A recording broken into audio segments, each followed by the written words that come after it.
बाबा के डीएम बड़ी रंगबाज बा, यूपी के कानपुर में आयल रामराज बा, बुलडोजर रौंदत दीक्षित के घर बार बा, यूपी में काबा। यही वो गाना है जिसे गाने के बाद फोक सिंगर नेहा सिंह राठौड़, अगर आप जानते हो उन्हें, जिन्होंने इलेक्शन के वक्त भी एक गाना गाया था यूपी में काबा, जो अपने अक्सर सरकार विरोधी स्वरों को लेकर जानी जाती हैं, उन्हें यूपी में कानपुर पुलिस की तरफ से एक नोटिस थमा दिया गया है। दरअसल कानपुर में आपको याद होगा एक घटना घटित हुई थी जहां पर मां बेटी जो हैं वो घर के अंदर जिंदा जलकर मर गई थी और उसको लेकर सियासत जो है वो उफान पर है। लगातार चारों तरफ चर्चा चल रही है, बुलडोजर मॉडल को लेकर कई तरह के सवाल खड़े किए जा रहे हैं। लेकिन इन सब के बीच में नेहा सिंह राठौड़ ने ट्विटर पर एक वीडियो अपलोड किया जिसको नाम दिया यूपी में काबा सीजन 2 और उस गाने को लेकर अब उन्हें नोटिस थमाया गया है। सिर्फ उन्हें नहीं, उनके ससुर के पास जाकर नोटिस थमाया गया। फिर उन्हें कहा गया कि 7 सवाल हैं जिनका 3 दिनों के अंदर आपको जवाब देना पड़ेगा और अगर ये जवाब आप नहीं देती हैं तो फिर आगे इस पर आप पर विधिवत कार्रवाई की जाएगी। कलेक्टर ठुमकेबाज बा, सटकल वोकर मिजाज बा, अधिकारी सब बेलगाम बा, गरीबन के हाल बेहाल बा, यूपी में काबा। कुछ ऐसी लाइनें हैं नेहा सिंह राठौड़ के इस यूपी में काबा सीजन 2 को लेकर और इसी के बाद ये नोटिस थमाया गया है, ये कहते हुए जिसमें कहा गया कि ये जो गाने हैं, ये लाइंस हैं, ये समाज में तनाव पैदा कर रही हैं और क्योंकि सेंसिटिव मामला है लिहाजा इस मामले को लेकर आपसे 7 सवाल पूछे जाते हैं। सवाल जो है वो पहला सवाल है कि जो ये वीडियो दिख रहा है क्या इसमें आप हैं। दूसरा सवाल जो है कि ये ट्विटर हैंडल जो है ये क्या आपका है। तीसरा सवाल है कि जो इस गाने की लाइनें हैं वो क्या आपने लिखी हैं और आप ही के अकाउंट से डाली गई हैं। चौथा पांचवा सवाल है कि अगर आपने लिखी हैं तो फिर क्या इस गाने के थ्रू इसकी सेंसिटिविटी को आप समझती हैं कि इसका असर जो है वो किस तरह से समाज पर पड़ेगा। और आखिरी सवाल जो है अगर किसी और ने लिखा है तो फिर क्या इसकी सत्यता को आपने प्रमाणित किया कि वाकई में ये घटनाएं हैं और समाज में जो इसका असर होने वाला है उसके लिए क्या आपकी सोच है। नेहा सिंह राठौड़ से इसके बारे में सवाल पूछा मीडिया ने कि आप क्या जवाब देने वाली हैं, तो उन्होंने कहा कि सवाल जो हैं थोड़े ट्रिकी हैं, लिहाजा मैं अपने लॉयर्स से बात करूंगी और लॉयर्स जैसा समझाएंगे मुझे उस आधार पर जवाब दूंगी, वैसे जवाब नहीं दूंगी।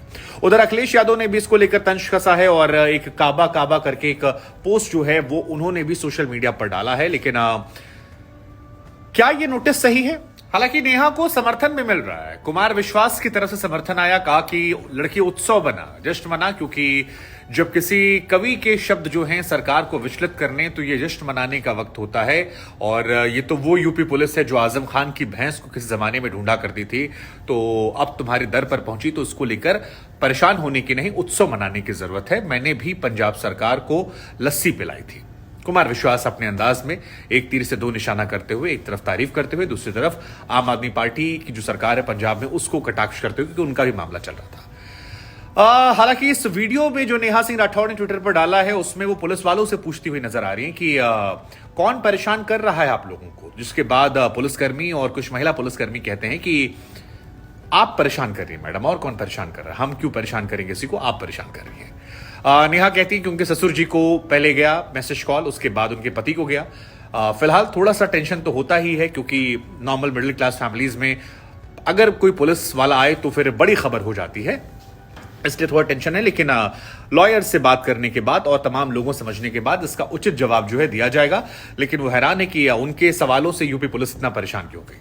हालांकि नेहा का विरोध करने वाले कह रहे हैं कि नेहा ने एक सेंसिटिव माहौल के बीच में सोशल मीडिया फॉलोअर्स, लाइक और यूट्यूब के जरिए पैसे कमाने के चलते उन्होंने ऐसा कर दिया। नहीं करना चाहिए था। वो हमेशा योगी सरकार और मोदी सरकार के विरोधी रही हैं और कविता लिखने की आड़ में वो अपना सरकार विरोधी एजेंडा चलाती हैं। ये सवाल नेहा से भी पूछा गया। नेहा से पूछा गया कि आप क्या सरकार के खिलाफ एजेंडा चलाती हैं, तो उन्होंने कहा कि देखिए सरकार जो है वो फिलहाल योगी जी की है, बीजेपी की है, तो सत्ता के खिलाफ कवि का काम होता है लिखना, इसलिए मैं उनके खिलाफ लिखती हूं। बाकी वोट हम सभी देते हैं, हम सबकी अपनी एक राजनीतिक सोच है और उससे मैं इंकार नहीं करती हूं।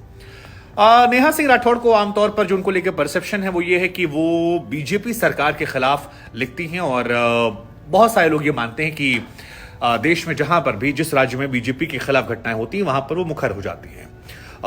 हालांकि कवि के तौर पर जो काम होता है वो ये माना जाता है कि आमतौर पर कवि या जो व्यंगकार होते हैं वो सरकार के खिलाफ लिखते हैं, लेकिन नेहा पर ये आरोप इसलिए लगते हैं क्योंकि वो बीजेपी शासित राज्यों की ही घटनाओं को फोकस करती हैं, ऐसे उन पर आरोप है। हालांकि नेहा इन आरोपों से बेखबर है। फिलहाल यूपी में सपा सरकार का उन्हें साथ मिला है, अखिलेश यादव साथ दे रहे हैं, कई सारे कवियों ने, जैसा कि हमने आपको बताया, कुमार विश्वास उनका साथ दे रहे हैं। हमें लगा हम आपसे ही पूछ लेते हैं कि इस पूरी घटना को लेकर आपकी सोच क्या है, और ये जो पुलिस पहुंची है नेहा के घर, क्या ये सही है नोटिस देना, इस तरह से इतनी तत्परता दिखाना, या सरकार को ऐसी चीजों से बचना चाहिए क्योंकि इससे थोड़ा सा वो दबदबा वाला